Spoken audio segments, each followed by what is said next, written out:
What's up, guys? This is Arslan. We're about to do an overview on Wonder Man #1. The show came a few months back, and it wasn't very similar to the comic book, but yet I enjoyed it thoroughly.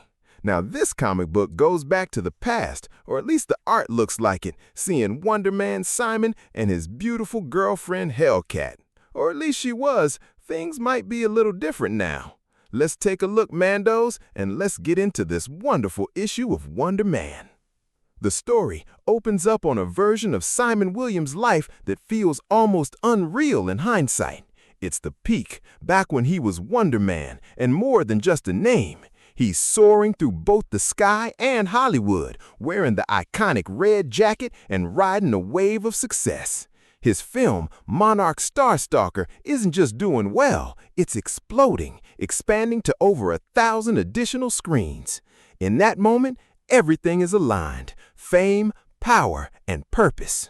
Then it cuts hard to the present, and the contrast is brutal. Now, Simon's walking the smog-heavy streets of Los Angeles in a different costume, one that feels less like a symbol and more like something he's holding on to out of habit. The roles have dried up, the spotlight moved on. So when Timely Studies calls, it's not out of opportunity, it's obligation. They've got a situation, something messy they really want handled quietly. So Simon agrees to hear them out, but his patience thins the second he hears the name tied to it: Randolph. As he flies over the city, reluctant and already annoyed, the studio reminds him gently but firmly that his deal is about to expire. It's not a threat, but it doesn't need to be. Simon gets the message. If he wants to stay relevant, he plays along. Landing at the studio lot drives the point home. There was a time when he could drop it anywhere, no questions asked. Now, he's stopped at the gate and asked for his ID, like a stranger. That small moment hits harder than anything in his career. This is what fading looks like. Inside, he finds Randolph Chancellor in a recording booth, voicing cartoon characters, living a version of success Simon used to have. But the second Ralph sees Simon, the act drops. He clings to Simon, desperate, admitting he's in serious trouble. Their history runs deep. A flashback reveals they met in prison. So Simon was locked up for embezzling from Tony Stark, and Randolph was just another inmate with acting chops. What started as survival turned into a friendship. Randolph taught Simon how to act, gave him something to hold on to. But when Simon got out, his path twisted fast. Baron Zemo, then Chantress, the transformation into something more than human. Acting became an afterthought. Back in the present, Randolph insists he's being set up. The studio's nervous because he's become a valuable voice acting success and has a shot at a major live-action villain role in the new Doc Ock film. But there's baggage, a borrowed car of Simon's that went missing, and now a much bigger problem: $13 million. That's when Patsy Walker Hellcat enters the picture, roaring in on her motorcycle and cutting straight through the confusion. She's not here for nostalgia. She's consulting with the DA's office, and she's here for that missing money. It's real. It's serious. And Randolph panics and denies everything the press says about him. He didn't sleep with anyone. Then he bolts, still in a golf cart, and kicks off the chaotic chase.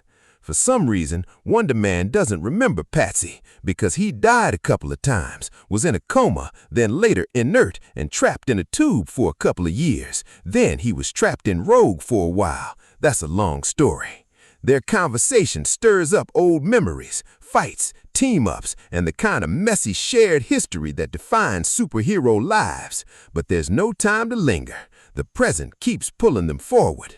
Next, we see Wonder Man and Randolph at a signing at Golden Apple Comics to celebrate the new movie, My Uncle is a Superhero. There, we see a young Killer Watt taken by his old man to get a signature from Wonder Man, and we talk about Rudolph's career. He had none at that time. We jump back to the present, where we see Rudolph at a signing comic books for Ziggy the Pig, and we see an older Killer Watt there with an agent, now part of the Avengers, with his record expunged. As Wonder Man is at the signing, he notices a guy, and it gives him a weird feeling.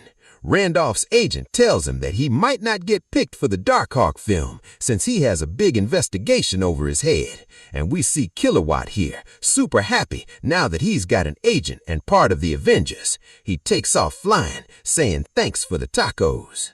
Next, Wonder Man is seen leaving a tip for the guy making tacos, while Randolph speaks to their agent about his accountant that might have moved the money, and he hopes she's fine. As that happens, a guy pulls up on a motorcycle with a blaster, and he aims at Randolph, shooting, but Wonder Man is able to stop him, with the assailant going, "Oh my God, you really are that guy." Wonder Man regrets not acting on his intuition. His friend almost died because of his hesitance. The assailant takes off, realizing that he shot at an Avenger. Room. Randolph reveals that he might be Loki in the next Darkhawk film, but he knows Loki, and Randolph is no Loki. Both determined, Randolph and Wonder Man are set to go catch this assailant. What follows is pure kinetic chaos, a high-speed chase through the city, into a tunnel, energy blasts tearing through traffic, cars explode, and civilians get caught in the crossfire. But Simon moves through it all like time is slowed, pulling people from danger with precise, controlled urgency.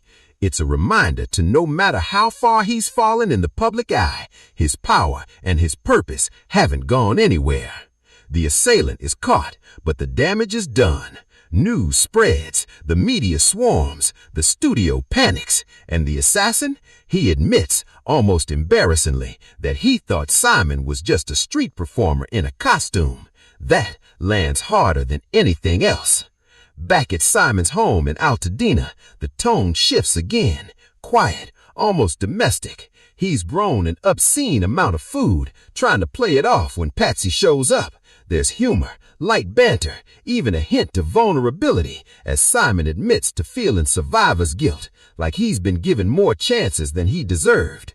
But Patsy isn't buying the act. She knows something's off, and when Simon tries to downplay his involvement, she pushes forward to see if Randolph's inside the house. That's when everything snaps, because it's not Randolph hiding in Simon's house. It's his brother, Eric Williams, the Grim Reaper, just casually sit on the couch like this is normal.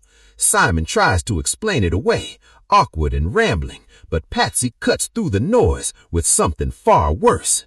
The police found the missing car, and inside it, the accountant is dead.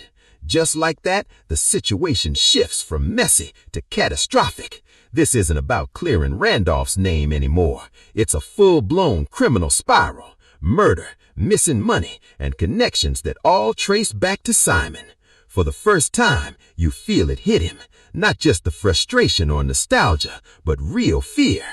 Everything he's been trying to keep at arm's length, it's all crashing in at once. And Patsy offers him a chance to sing, but the only thing he wants to sing is an actual tune. Send the lawyers guns and money. The shit hit the freaking fan. Welcome to Wonder Man. As he looks upon Patsy and she reflects in his glasses. At first I thought the issue was kinda weird, but I'm kinda digging it. Kinda like the show. It's weird, it's cool. Let's see where this winding tale leaves Wonder Man in the future. Hope you liked the video. So that's all. I'll catch you all later. Bye.